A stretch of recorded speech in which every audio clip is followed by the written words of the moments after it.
Live from Fargo and serving you on TV, online, and on the go. This is Valley News Live at 5. A life-saving medicine many people carry might not always work in an emergency. Good evening and thanks for joining us tonight.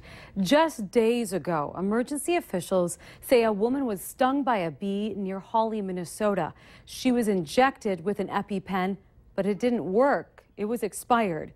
And the young woman was taken to the hospital. Valley News Team's Ashley Bishop explains what you need to know to be prepared in a possible life or death situation. EpiPens and similar devices like AviQ are used on people with allergies, like to bees and food. People we talked with say they wouldn't check the expiration date before using the device. I probably wouldn't if I actually needed one at the time. A coworker here at the station has an EpiPen. We decided to check the expiration date.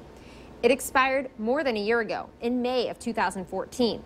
They said they simply didn't know that it had an expiration date.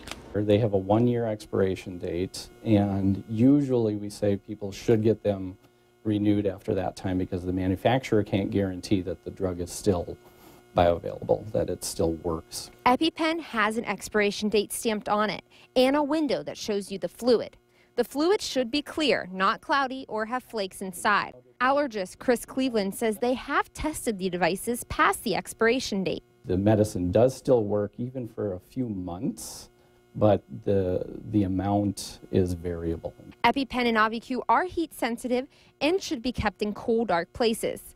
Cleveland says there are epinephrine injectors for adults and children, and that anyone can be given the medicine. If they think somebody's truly having anaphylaxis, use the medicine, even if it's expired, because it may be the only thing that saves their life. In Fargo, Ashley Bishop, Valley News Live. We wanted to know how local schools and other entities keep track of EpiPen expirations. Each school in the Fargo and West Fargo district has 4 EpiPens, and the expirations are checked yearly. In the Moorhead School District, students prescribed EpiPens must turn them into the school nurse, where they monitor the expiration date. Moorhead Center Mall and West Acres Mall do not carry EpiPens.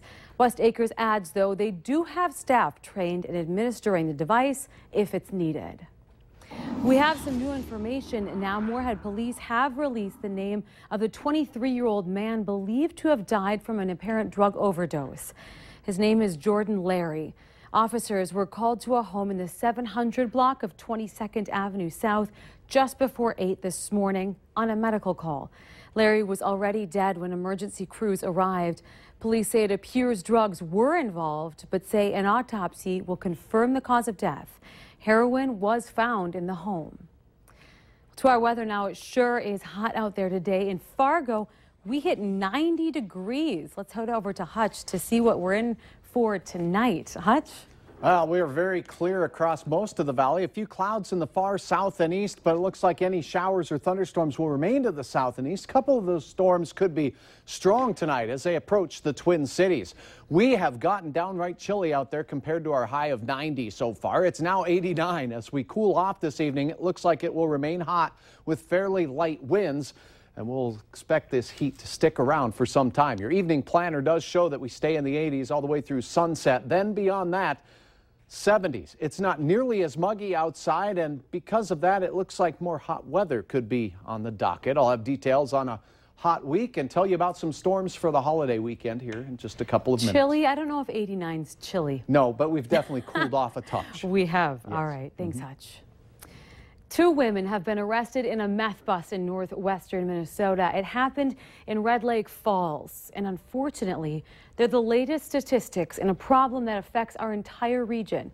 As Valley News Team's Neil Carlson shows us, while some Minnesota counties are now battling the meth problem with drug courts, it's a possible solution that has not arrived here yet. The latest northwestern Minnesota meth bust happened here on this quiet street in Red Lake Falls. Kristen Valley and Devon Pasa lived together in this home with a small child, according to a neighbor. Now, both of them have been charged with possession of meth. Just followed up some information, did a probation search, and found some methamphetamines at a residence. Minnesota's statistics show that nearly 40% of all arrests are connected to meth. Many people cannot kick the habit and become repeat offenders who wind up in prison. In Polk County, they already have a drunk driving court in place. A person comes in and pleads guilty, and they receive less time, jail time up front, in return for a high level of supervision on the backside. So they're subject to more probation supervision on the backside, and then they're subject to coming into court every 2 weeks. Whitseth says the DUI court has been effective here in Polk County. However, he says they simply don't have the resources to start a drug court to deal with folks who have meth addictions. It's simply a matter of resources.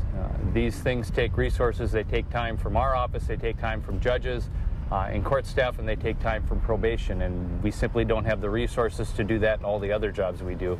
Only 22 of Minnesota's 87 counties have established drug courts through state and federal funding.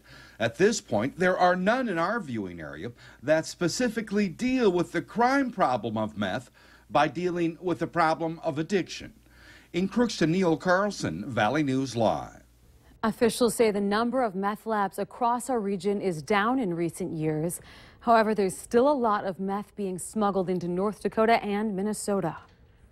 A Bemidji, Minnesota man is facing up to 20 years in prison for allegedly stealing thousands of dollars from his former employer.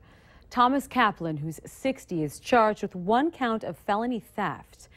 Investigators say Kaplan allegedly stole more than $200,000 from American Garage Door Supply Company. Bemidji police and FBI agents started investigating financial discrepancies at the business in early January of 2014. And they say they found fraudulent business transactions dating back to 2007. Kaplan is accused of channeling business funds into a personal merchant account. More Minnesota workers will be looking for a job. Today, Target announced it is cutting 275 more positions, most of them coming from the company's technology sector. A Target spokesperson said the majority of the eliminated positions are based at company headquarters in Brooklyn Park, Minnesota. Now, you may remember in March, Target eliminated 3,100 positions, 1,700 active employees, and 1,400 job openings that were closed without hiring. In June, 140 more employees were let go, mostly from the business performance unit in Brooklyn Park. They say faith can really move you, and for a small town church, it was really true today. It's not something you see every day, as Christine, North Dakota's South Pleasant Church took on an over 20-mile journey to Bonanzaville. The church settled in its new home this afternoon in West Fargo, but a new foundation needs to be poured before it can be set in place, and more money needs to be raised to make that happen. Donations are being accepted at Bonanzaville or any Bell State Bank if you'd like to give. It was a little over a year ago. That's when the historic St. John's Lutheran Church at the Pioneer Village was heavily damaged by fire, and it had to be torn down. A 100th anniversary is being celebrated in Lakes Country. The Detroit Lakes Pavilion is 100 years old. That's where thousands of weddings, events, meetings, and concerts have been held. Famous bands who've performed there include the Yardbirds, the Unbelievable Uglies, and even Ed Clapton. The Becker County Historical Society and Museum says they're helping celebrate this milestone while thinking forward to building a new museum. That will be about a 14,000 square foot facility that will house not only the current artifacts and collection from the Becker County Museum, but moving forward, anything else that we acquire along the way. The museum will be launching its campaign to fundraise $3.2 million during the pavilion's 100-year anniversary event. For more information, head to valleynewslive.com. Look for this story under the Valley Today tab. A lot more of you are getting around on the bus. Fargo City Commissioner Mike Williams says just on the NDSU route alone, 1,300 people hop on the bus every day to get where they need to go. Today, there are some new buses on the MAT bus fleet. Fargo gets 2, Moorhead gets 1, and they're hitting the streets immediately. We're told the buses are quieter, more economical, and more environmentally friendly. They're also designed to be much easier for people with disabilities. And that technology is so new, transit operators from major U.S. cities have checked out our new buses. They also have other convenience and safety features. We also have some security cameras that have been added on the exterior of the bus as well as on the interior of the buses. We have some new LED lighting inside the buses that makes it much easier to see and for security purposes. And we also have some displays inside where the next bus stop is displayed. There are 2 displays in each bus instead of 1, so it's easier to see. The total cost for these new buses, $1.7 million. 80% of that was paid through a federal grant, and the rest was from Fargo and Moorhead. Still ahead for us, an Amazon Prime member perk is changing the impact it has on free 2-day shipping. And we start the month of September off on a very hot note. Fargo hitting 90, in the mid-80s today in Jamestown. Grand Forks 88. More heat in store and thunder in the forecast as well. Details are next.